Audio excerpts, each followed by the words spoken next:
Hey there, truth seekers. Welcome to another deep dive into the hidden mechanisms that shape our world. Ever feel like something's off, like there's a curtain hiding the real story behind the headlines? Maybe you've sensed that the world isn't quite what it seems, that there's more beneath the surface than meets the eye. Well, guess what? You're not alone. Many people around the globe are waking up to these hidden truths. Noam Chomsky, the intellectual heavyweight, has been calling out BS for decades. His book, Understanding Power, is like a giant magnifying glass held up to the sneaky ways power operates. It's a must-read for anyone wanting to see the world more clearly.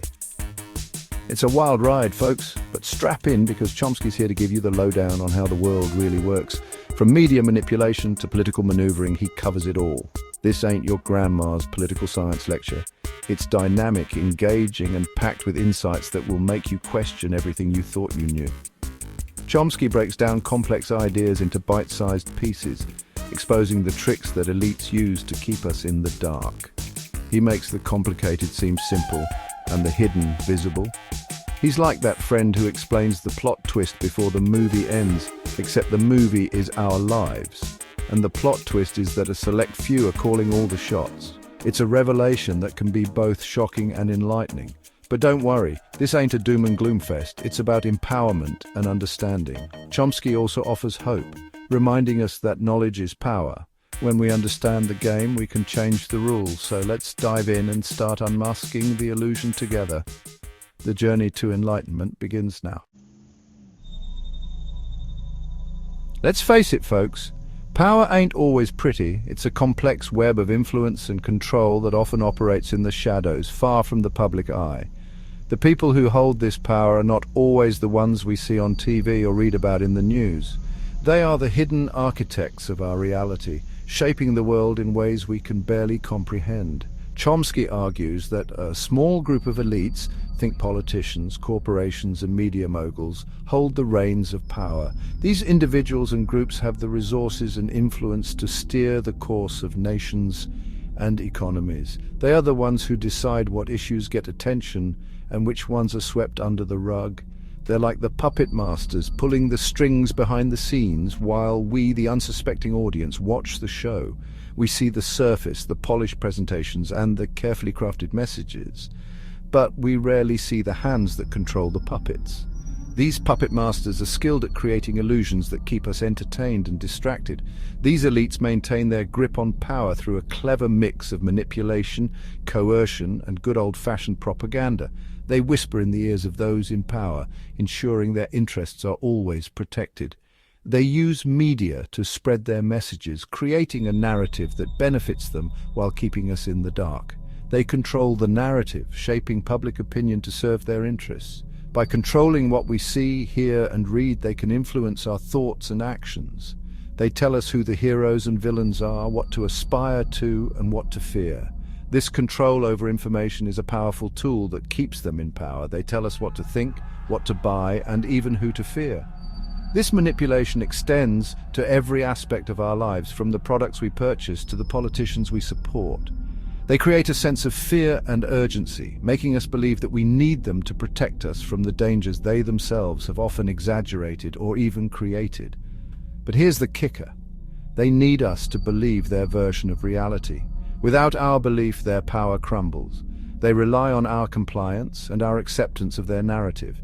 If we start to question and challenge their version of events, their control begins to weaken. Without our consent, their carefully constructed house of cards collapses. This is why they invest so heavily in maintaining their narrative. They know that if we see through their lies, their power is at risk. The moment we start to think for ourselves and question their authority, the entire system they have built begins to fall apart. That's why they spend billions on propaganda, crafting messages that keep us distracted, divided, and most importantly, obedient. They bombard us with information designed to keep us from seeing the truth. They create divisions among us, making it harder for us to unite and challenge their power. But here's the good news. Once we see the strings, we can start cutting them. Awareness is the first step towards change. By recognizing the ways in which we are manipulated, we can begin to take back control. We can start to think critically, question the narratives we are fed, and seek out the truth for ourselves. And when we do, we have the power to change the world. Ah, the media, our trusty source of news and information. Or is it? We often turn to the media to understand what's happening in the world, trusting that they provide us with unbiased, factual reporting. But is that really the case? Chomsky argues that the media, far from being a watchdog of democracy, often acts as a lapdog for the powerful. Instead of holding those in power accountable, they frequently serve their interests. He calls this manufacturing consent, essentially using the media to shape public opinion in favor of the elites. This isn't just about what stories are told, but how they are told, and what stories are left out entirely. They bombard us with carefully curated stories, framing issues in ways that benefit the status quo. The narratives are designed to keep us complacent, to make us accept the world as it is rather than question it. Remember that time everyone was freaking out about insert current sensationalized news story. These stories are often sensationalized to grab our attention, diverting it from more pressing issues. Yeah, that was probably a distraction from something more important. The media has a knack for focusing on the trivial while the significant issues go underreported. See, the media loves a good distraction. It keeps us engaged with the spectacle rather than the substance.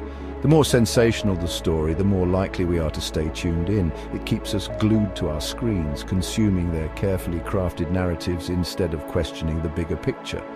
We become passive consumers of information rather than active seekers of truth. But don't throw your remotes at the TV just yet. There's hope. By becoming aware of these tactics, we can start to see through the smoke and mirrors. By understanding how the media manipulates us, we can become more critical consumers of information. We can question the narratives presented to us, seek out diverse sources, and form our own informed opinions. In doing so, we reclaim our power and become active participants in our democracy.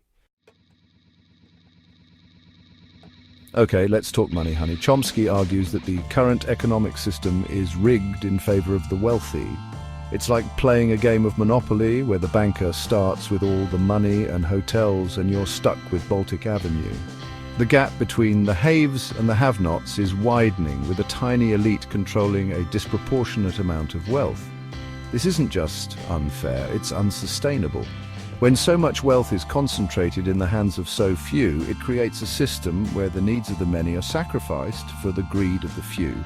But don't despair. By understanding how this rigged game works, we can start demanding a more just and equitable economic system.